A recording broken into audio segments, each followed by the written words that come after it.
those of you in the press, because we only have 30 minutes, please, one question. Don't ask two or three questions at one time. It'll take up half of our press conference. So every journalist, one question, that's all, okay?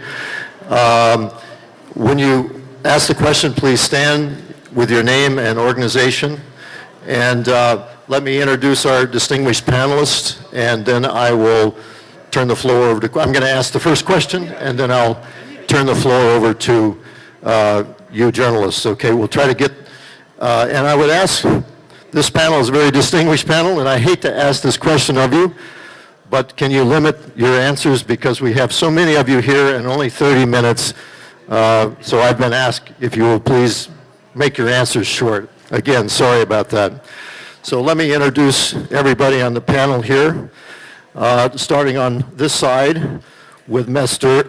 Murat Karamsakov. He is the chairman of the Eurasian Economic Club of Scientists. That's the chief sponsoring organization of the Economic Forum.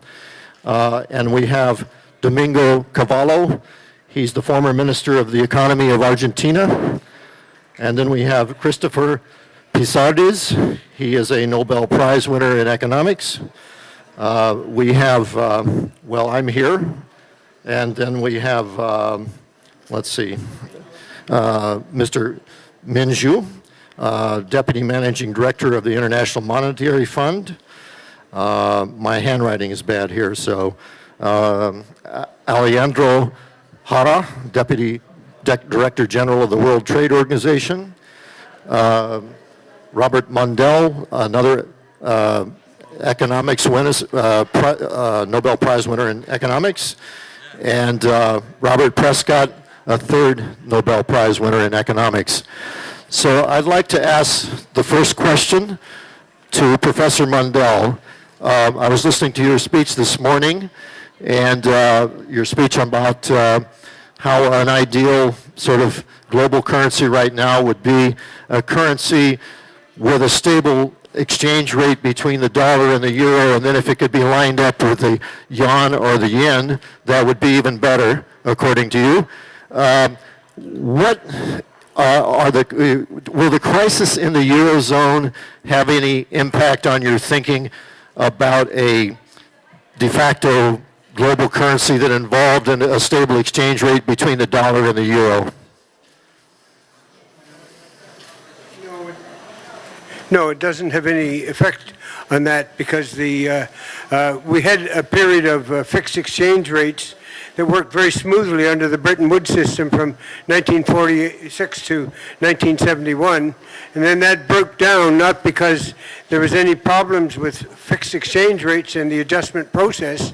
The adjustment process is just the same as it is between California and New York with a common currency, and between Ireland and Germany with a common currency. The adjustment system is the same. The reason the Bretton Woods system broke down was that there was nothing that prevented inflation of all the countries, World War II, Korean War, Vietnam War inflation, and that made gold undervalued. And that was the problem. It was a gold problem, not an exchange rate problem.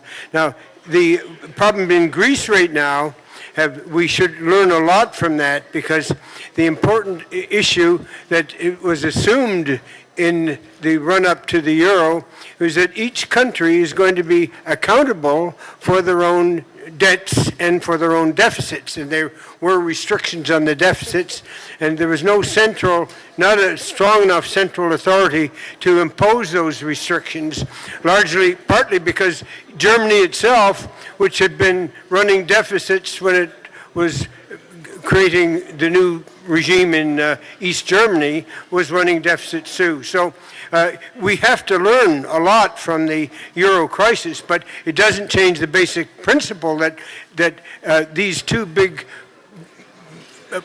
behemoth currency areas in the world, the dollar and the euro area, if they wrench the world in half, they split the world into two parts if there are big swings in the exchange rates. And that's the only way. There's no possibility of an international monetary system at all if those big swings aren't abated. Thank you, Professor Mundell. And we've just been joined by Petko Draganov, the Deputy Secretary General of UNCTAD, right here to my right. First question from the reporters.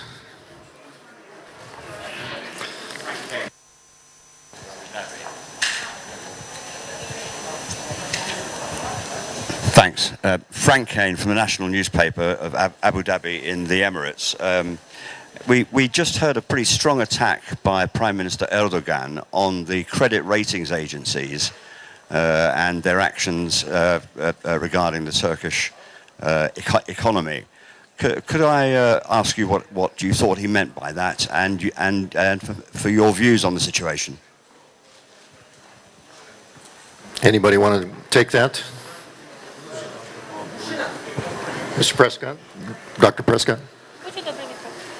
How to set up a system with good credit agencies that don't get captured by the regulatory system is hard. We don't have that yet anywhere. But they seem to be better than nothing. But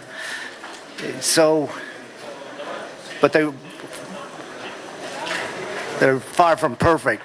A lot of things were getting high ratings because in the United States, if you switch up these subprime mortgages into little packages of them and in trenches, etc., what it's done, the rating agencies gave it a high rating, and the various financial institutions could hold it subject to the laws.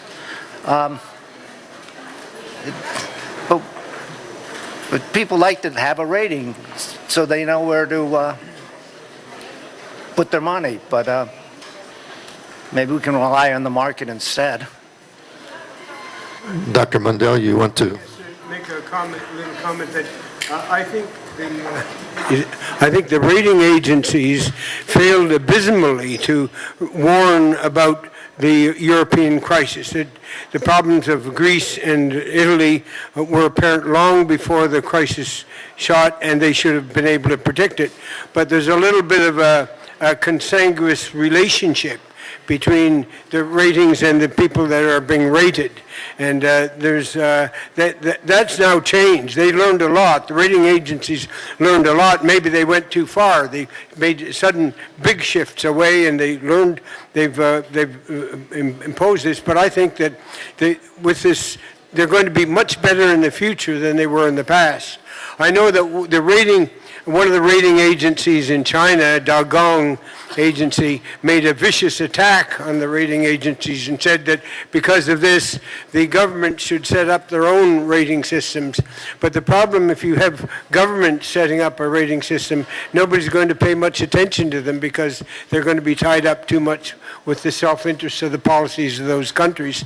So it's not a perfect system, but you look at each of these rating agencies, they have tens of thousands of studies on each of the things that they rate, and I think that they're better than nothing.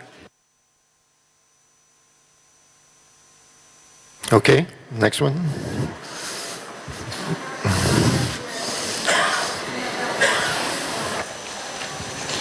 Diana Rogozina from Economic University, Russia, Yekaterinburg. Do you know about the first World Economic Forum? It was yesterday, and very much young people from all over the world came to Astana to participate with the modernization of economic.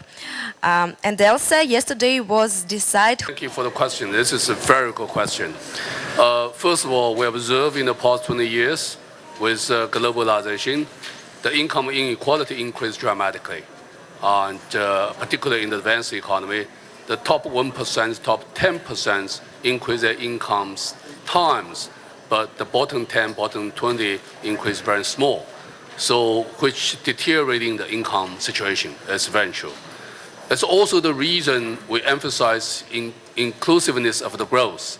So we want to make sure, number one, the growth where they require more job creations, so more people will get job, number one. Number two, and also we want to make sure the fruit of growth will be equally distributing among the peoples. I think it's absolutely important now.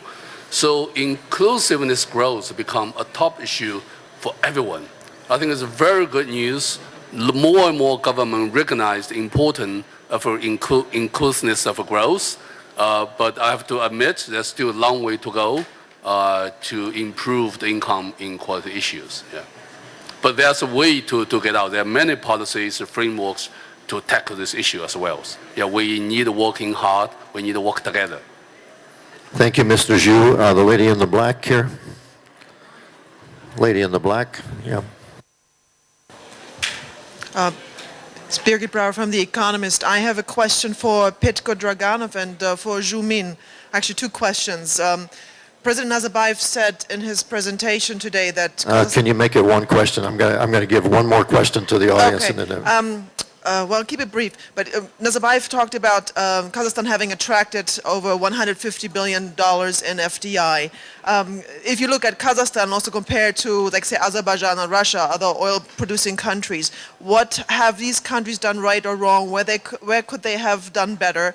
And do let me try to smuggle the second question. As far as corruption, corruption is a problem in all these countries, but yet we've seen economic growth, and at the same time, corruption seems to increase accordingly. Is there any way we can actually fight it, or should we just accept it? What is your point of view of that?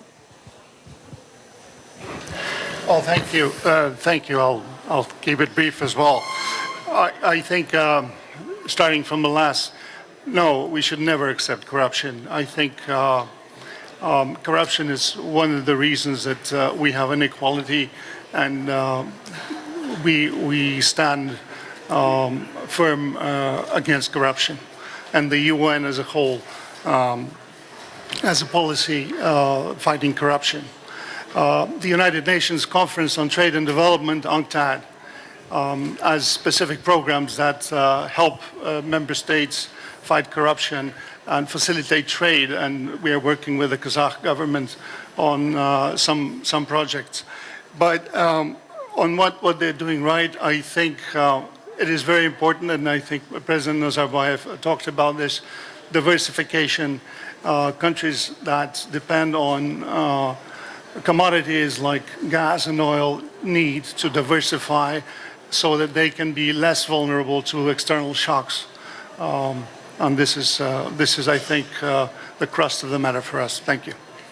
Mr. Zhu, if you don't want to answer the question, I'll have, this is the final question right here. Is this gentleman? Thanks, Chair. Tim Harcourt, the airport economist from Australia. I have a question for Professor Pissarides. Good eye, mate. G'day. Good to be here. Great to be here in Kazakhstan. The OECD's just nominated Australia as the best economy and the best quality of life for its people.